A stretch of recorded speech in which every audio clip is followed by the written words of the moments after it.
Dibales manesa singkat gitu. Kadang mah sok nyeri najan lain sasahage. Kadang mah sok aral najan sapira kitu ge. Cik atuh ari kahayang teh hargaan perasaan urang.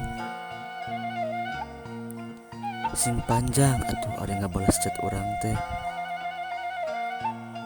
Da moal matak ngeruksak HP ieu. Sabenerna mah urang kieu teh berusaha yang deket ka maneh. Urang teh resep ka maneh. Urang teh bogoh ka maneh. Nya ari maneh teu mikir kana chat urang anu sakitu panjangna. Nya ari maneh salila ieu teu mikir kana perhatian urang.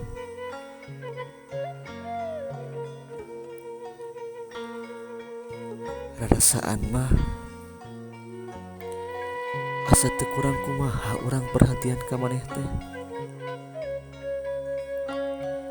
Hayang martabak telur sihap-hap ku urang teh dipangmeulikeun. Hayang seblak setan ku urang teh dipangmeulikeun. Rajen ge ieu mah dibere pulsa keur kuota. Kumaneh kalah dipake cetan jeung teleponan jeung batur. Ari kahayang maneh teh naon atuh? Rarasaan mah urang teh geus bebeakan keur maneh teh. Rarasaan mah sagala kahayang maneh ku urang geus ditudunan.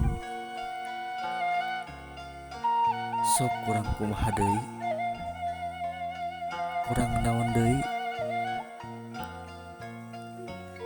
Nya rumasa kuring mah jelema teu boga. Da puguh make sarung gelogor. Nya rumasa kuring mah teu kasep sigah leminho. Da puguh kuring mah sigah lidungkuk. Tapi ulah salah. Kuring mah kieu-kieu ge jelemana satia jeung nyaahan.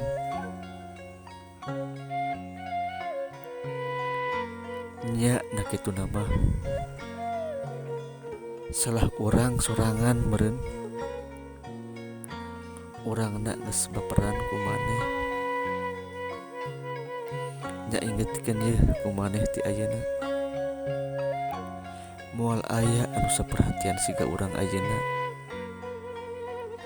Moal aya anu sabager sigah urang ayeuna.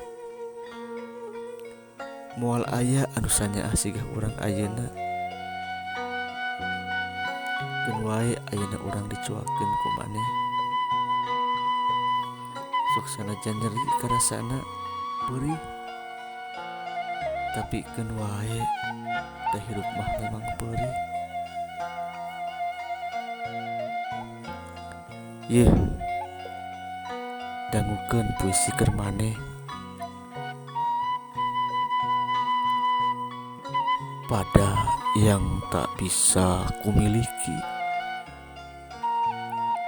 singgahmu banyak menyimpan yang seharusnya tak ingat. Aku lupa bahwa aku sekedar luapan dari keikhlasan hawa sahmu. Iya, kau kembali padanya. Sementara aku kembali pada hati yang tak bisa merelakan. Wassalam keur maneh anu geus nuekeun urang.